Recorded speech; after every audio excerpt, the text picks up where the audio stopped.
Hello and welcome to another freaky fettuccine. On tonight's episode, a story that would make R.L. Stine look at it and say, this is actually pretty tame. But given some of the shit that R.L. Stine writes, like Chicken, oh my god, Chicken's freaky. Maybe that's not as bad a detraction as I make it out to be. But knowing what I usually read, it probably is. This is The Haunting Melody. It was a regular day. Charlie and his friends were at school. A man in black walked away from the school locker. "Are you sure this is the right place?" Charlie asked. They had just entered a drafty, cold theater, and even though it was a bright day outside, it was cold as night inside. "Yes, I'm sure," Simon snottily said. "This is the place the flyer said our missing band instruments are." For Simon had mysteriously gotten a flyer in his locker at school the day before. They had walked on to the backstage. Charlie was starting to feel creeped out, says the parenthetical, because you can't say that something is scary unless you outright explain, "This is scary. He felt scared." "Then let's just get our band instruments and skedaddle."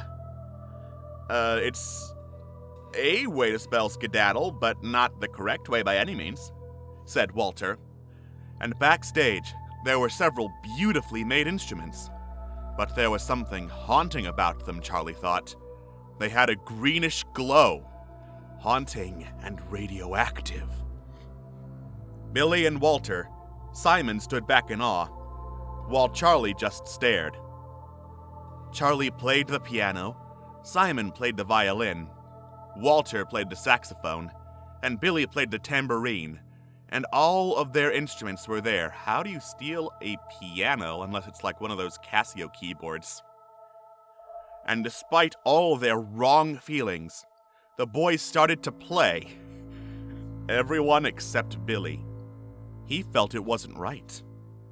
All of the sudden, all of the boys who played started to feel drowsy, and a man in black touched the boys, except Billy, who dodged out of the way and ran for the door, but he thought he saw 3 spiders right where Charlie, Walter, and Simon used to be. Billy ran screaming down the street. 5 months later.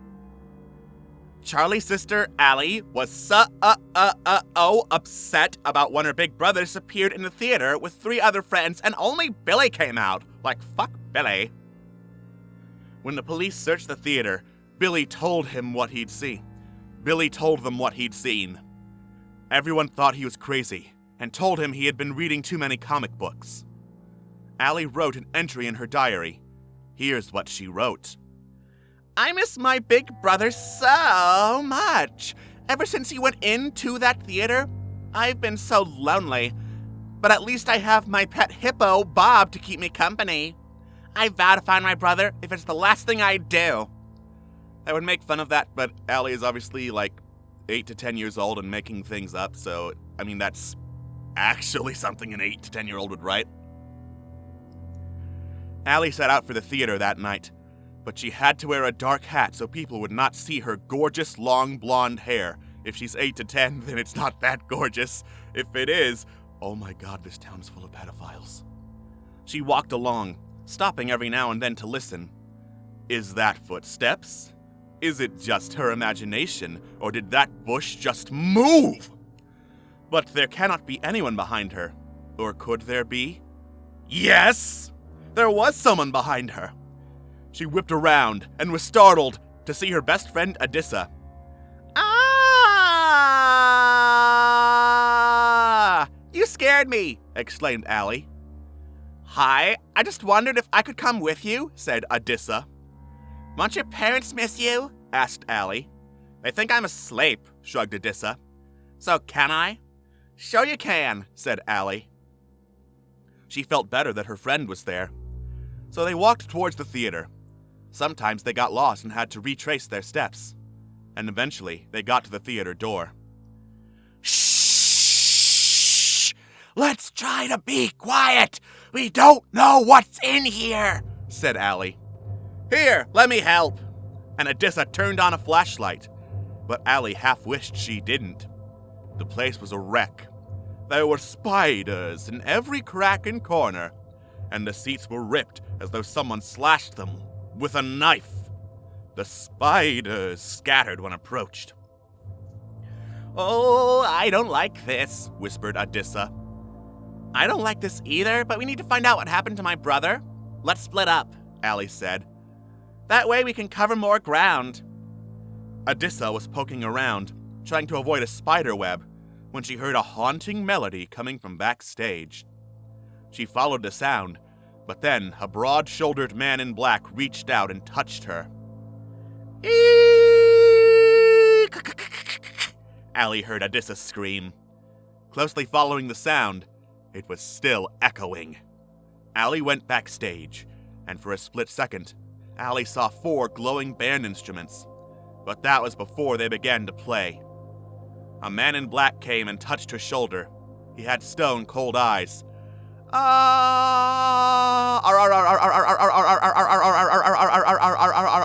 RH. And everything went black. 6 months later, not in bold even though 5 months later was in bold before. I saw a man tapping up a poster. The weird thing is, he was wearing all black, exclaimed Maggie. But black is a winter color. How could he do this? Cried Natalie. Let's go see the poster. Maybe it is something about the crimes against fashion he is committing, Maggie added. I want them to die already. So the fashionista girls walked up to the poster and read that there were some piano lessons going on at 4 p.m. at the old abandoned theater. Wait, is that where those kids disappeared? Strange. You'd think people would tear that place down after what happened there. We should go investigate so we can try to find out what's been going on. And try to stop it, chimed in Natalie. The girls were detectives. Oh, I get it now. This is a self-insert story that someone wrote for their English class. Now I get it, because they were given the instruction to write something scary, but because it's for an English class, it's not going to be, so this is the result. It's a haunting melody. They're detectives. And also, they're very smart and fashion conscious, and they're the best girls ever and get straight A's, and every boy wants to date them. And I'm just going to go on with the story because I hate this. What do you think we should bring? Asked Natalie. Well, I think we bring our cell phones and some rope, said Maggie. Oh, and earplugs. The girls had heard that the noise is unbearable. Noise never came up before in this story, so I guess that just proves they're Mary Sue's. And we would need a notebook and pencil, and finally, we need our magnifying glass to do our sleuthing, Natalie finished. Okay, let's go! They stepped inside the cold, drafty theater and saw the spiders. Ew! I'm holding all these notes because the author insists on increasing the character length, I guess to get past the requirements for this scary story, by just typing letters over and over and over and over and over again, where only like 1 or 2 would do. And the seats, oh no! But kept walking. They had a job to do. They went backstage, and the minute they walked back there, the 4 instruments started to play. Put your earplugs in! Screamed Maggie, for Billy had told them these instruments played a haunting melody and strongly warned them from coming. What if he got scared guys too? Billy, that is true, but we have to stop this before any other kids vanish. You are so busy trying to tell your spooky story that you're trying to double back and tell the parts you missed, and it just makes it worse. They watched as the man in black leapt from the shadows. Natalie thought, this must be the kidnapper. And the man in black reached out to touch Maggie, but she jumped out of the way and raped the rope around the villain while Natalie called the police. When the man was dragged out of the theater, Maggie asked him, why did you turn the kids into spiders?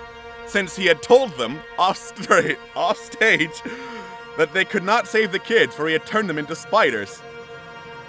I did it because when I was a boy, my spider was stepped on by some kids.